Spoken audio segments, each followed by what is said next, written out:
Break के बाद आप सभी का स्वागत है। पूनिया जी, राजस्थान में भाजपा की क्या तैयारियां हैं आने वाले इलेक्शंस को लेके? मेरा इशारा है कि यूपी और उत्तराखंड की हार से हम क्या सीखें राजस्थान में। उत्तराखंड और यूपी की राजनीतिक परिस्थितियां राजस्थान से लगभग अलग हैं। 90 के दशक के बाद में राजस्थान में दो राजनीतिक ताकतों का ध्रुवीकरण हुआ, कांग्रेस और बीजेपी के रूप में।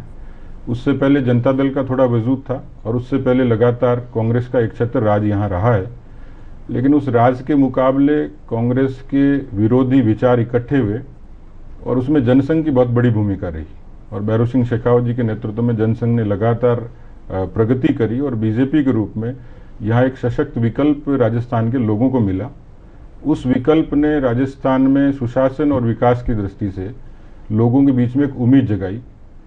हमारे बारे में ये कहा जाता था कि हम शहरों की या चंद बिरादरियों की पार्टी हैं, लेकिन मैं आज दावे के साथ कह सकता हूं कि राजस्थान में नेटवर्क के मुकाबले, कैडर के मुकाबले, बीजेपी के मुकाबले आज कोई दूसरा दल नहीं है। इसलिए पार्टी का संगठन, उसका विचार और नेटवर्क, ये बीजेपी को कहीं 21 रखता है दूसरे दलों के मुकाबले। और इन 3.5 सालों में इस सरकार की, गहलोत सरकार की 3.5 सालों की, इस कांग्रेस पार्टी की सरकार की 3.5 सालों में जो परफॉर्मेंस रही है, अब उसको परफॉर्मेंस तो बोल रहा हूं मैं, लेकिन ऐसा वो कोई सकारात्मक दृष्टि से नहीं है। उसका जो नेगेटिव पक्ष है वो राजस्थान के हाई कोर्ट ने किसी एक मसले में, मुझे लगता है कि एक लाइन में उस टिप्पणी को यहाँ उल्लिखित करूंगा तो उचित रहेगा कि राजस्थान की अब तक की सबसे निकम्मी और कमजोर सरकार है और इस सरकार को एक भी दिन सत्ता में रहने का अधिकार नहीं है। तो मैं समझता हूं कि इसमें सब चीजें आ जाती हैं। तो कांग्रेस पार्टी ने अपने आप हमारे लिए एक सहूलियत पैदा करी है, लेकिन हम कांग्रेस पार्टी की कमजोरी पर नहीं जाना चाहते। हमारी अपनी विशेष तैयारियां हैं और उसकी हमने कवायद शुरू कर दी है। जनसंघर्ष अभियान जो आप 7 जून से लेकर 22 जून तक चला रहे हैं, तो उसका ऑब्जेक्टिव क्या सिर्फ ये रहेगा कि कांग्रेस की कमियों को उजागर करना, या हम ये दिखाएंगे कि भाजपा एक अच्छा ऑल्टरनेटिव क्यों है? निश्चित रूप से दोनों ही मुद्दे हैं। बीजेपी आम लोगों की नजर में एक अच्छा विकल्प है सत्ता के लिए और लोगों ने इसको स्वीकार भी कर लिया। और अनौपचारिक बातों में कांग्रेस के सत्ताधारी दल के विधायक से लेकर, कर्मचारी से लेकर, व्यापारी से लेकर मजदूर तक सबकी जुबान पर यह है कि बीजेपी का शासनकाल जो वसुंधरा जी के कार्यकाल में रहा अपेक्षाकृत बहुत अच्छा था, विकास हुआ, लोगों की उम्मीदें पूरी हुई और लोग उसको कंपेयर करते हैं इस शासनकाल से। लेकिन जैसे इतना पैसा लगाया गया रूरल डेवलपमेंट में, और वो तो एक आपका अपना रिसर्च टॉपिक भी रहा है, तो क्या वो पैसा वहां नहीं पहुंच रहा? स्कीम्स तो बहुत है। मैं जब अक्सर कई बार गांव में जाता हूं, तो अभी कल ही भरतपुर जिले में था, तो सारे ग्राम विकास के पंचायतों में काम ठप पड़े हुए हैं। सरपंच जैसी एजेंसी है वो बहुत निराश है। जिस तरीके से बजट का एलोकेशन होना चाहिए था, उसके बाद उसका ठीक तरीके से वो लगा कि नहीं लगा। तो मुझे जो अब भी आज भी नजर आता है, बहुत पुराने लोग कहते थे कि कांग्रेस पार्टी के राज में, ये तो खुद राजीव गांधी जी ने एक्सेप्ट किया था कि वो 100 पैसे भेजते हैं और 20 पैसा पहुंचता है, 80 पैसा कहीं गायब हो जाता है। तो कमोबेशी आज वही स्थिति यहाँ आज भी है। तो ऐसे बहुत सारे मसले, शिक्षा के, सड़क के, पेयजल के, स्वास्थ्य के, बिजली के। राजस्थान में मुझे लगता है कि बिजली तो अब एक जुमला सी हो गई कि किसी मरीज ने बिजली का किसी को झटका लगा और उसने फोन किया डॉक्टर को कि डॉक्टर साहब बिजली का करंट लगा तो मुझे क्या करना चाहिए। तो डॉक्टर ने बड़े ताजुब से कहा, बोला अच्छा बिजली आ रही है क्या तुम्हारे? यानी बिजली एक जुमला हो गया कि आती है कि नहीं आती है। प्राइस राइज के अगेंस्ट आप लोगों ने बंद भी किया, बहुत कीमतें बढ़ी भी हैं, खास करके पेट्रोल की। अगर भाजपा की सरकार होती तो आप इसको कैसे कंट्रोल करते, या अब जब आप आएंगे तो कैसे कंट्रोल करेंगे? मुझे लगता है कि अपने यहाँ जो आर्थिक नीतियां हैं, वो चाहे प्रदेश की हो देश की हो, उसके बीच में एक असंतुलन है और बहुत एक असंतुलन का पिछले दिनों बड़ा नायाब उदाहरण देखने को मिला कि प्लानिंग कमीशन शहरी व्यक्ति के लिए कहते हैं कि ये 32 रुपए में जीवन यापन करेगा, ग्रामीण क्षेत्र का आदमी 26 रुपए में करेगा। बड़ा एक विसंगति है इसमें।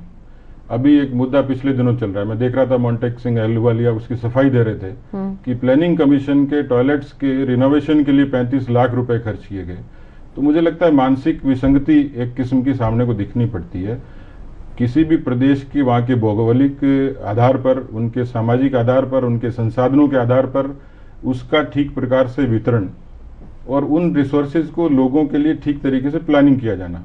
पर मुझे लगता है कि इसमें योजना में और खर्चे में और उसकी भ्रष्टाचार की रोकथाम में इसमें एक किस्म का असंतुलन है जो ये सरकार। लेकिन क्या भाजपा ने कोई कॉन्क्रीट प्लान बनाया है इसके लिए? क्योंकि देखिए अगर इन मुद्दों पे आप लोग पावर में आएंगे अगर, तो लोगों को वही उम्मीद आपसे होगी, और अगर भाजपा भी खरी नहीं उतरी तो फिर it is a failure of democracy. मुझे लगता है कि ये तो प्रूव किया अटल बिहारी वाजपेयी जी ने कि देश का जो सब विदेशी मुद्रा का भंडार अटल बिहारी वाजपेयी जी के समय में 10,000 करोड़ से भी ज्यादा उनके यहाँ था।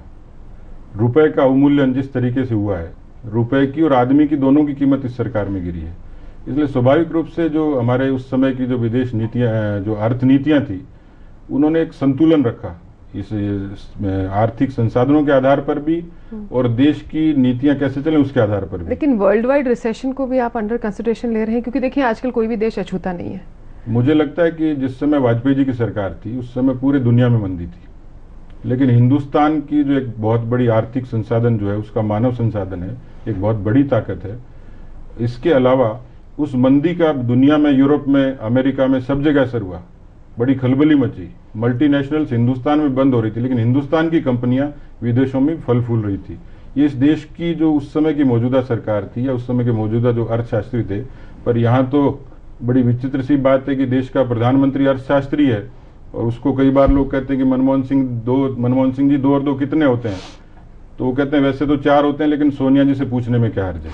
तो कुल मिलाकर जो व्यक्ति रिमोट से चलता हो, जो देश की नीतियों को समझता नहीं हो, और मुझे लगता है कि एयर कंडीशन कमरों में बनी हुई नीतियां इस देश का भला नहीं कर सकती जब तक जमीनी तौर पर।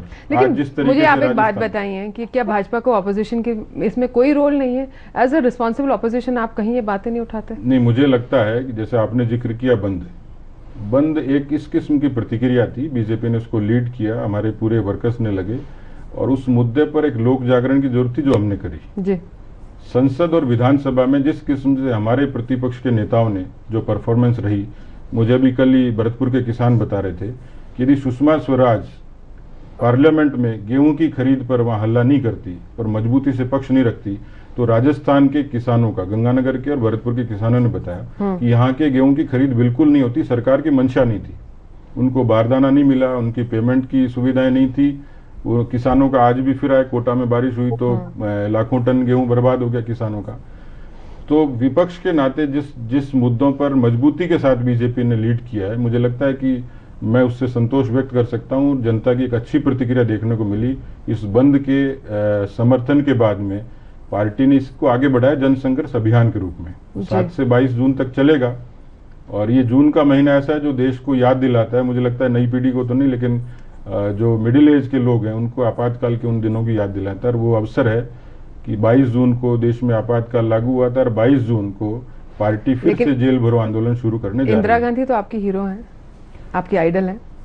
नहीं, मैं उनकी जो पार्टी के तौर पर नहीं, लेकिन मेरी व्यक्तिगत रूप से जो उनकी खूबियां थी नेतृत्व के बारे में, देश में जिस तरीके से उन्होंने एक स्वाभिमान को जागृत किया, मैं उसको रिजेंबल करता हूं वाजपेयी जी के परमाणु पोखरण से। और उस समय इंदिरा जी के समय भी ऐसा हुआ, पाकिस्तान से युद्ध हुआ, बांग्लादेश को बनाने में जिस तरीके से देश का स्वाभिमान उन्होंने ऊंचा किया, तो स्वाभाविक रूप से जो इनहेरेंट लीडरशिप क्वालिटी थी वो इंदिरा जी में थी। इसलिए मैं उनको एडमायर करता हूं कुछ मसलों में। बाकी जो पार्टी से रिलेटेड जो नीतिगत मसले हैं वो अपनी जगह, पर निश्चित रूप से वो मेरी पसंद है। हम ब्रेक के बाद अभी वापस आते हैं। आप लोग देख रहे हैं आमने सामने।